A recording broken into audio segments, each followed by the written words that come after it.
अभी सत्र में जो एक महत्वपूर्ण बिल माननीय शिवराज जी लाए,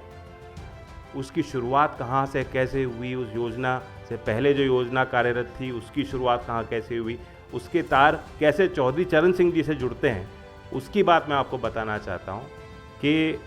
एक बात चौधरी साहब ने 1980 में एक इंटरव्यू में जो है दी थी और इंडिया टुडे को कि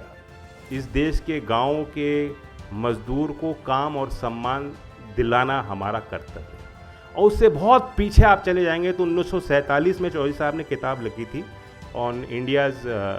पॉवर्टी एंड इट्स सॉल्यूशंस। उस किताब में उन्होंने लिखा कि भारत की गरीबी का समाधान केवल खेती नहीं, वो गाँव की बुनियादी व्यवस्थाओं में सुधार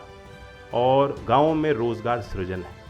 और जब उनको मौका मिला, केंद्र में सरकार बनी 77 से 80, भारत सरकार ने योजना बनाई थी फूड फॉर वर्क। उस समय भूखमरी का प्रभाव, जो अकाल आया था उसका प्रभाव, और इमरजेंसी के दौरान उन्होंने कहा, कैबिनेट मीटिंग में उन्होंने बात कही थी और ये चीज़ें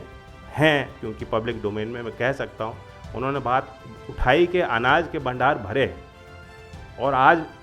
जो खेतीहर मजदूर भी है और जो बिना भूमिहीन मजदूर है उसके पास कोई काम नहीं है और उसके पेट में भूख जिंदा है।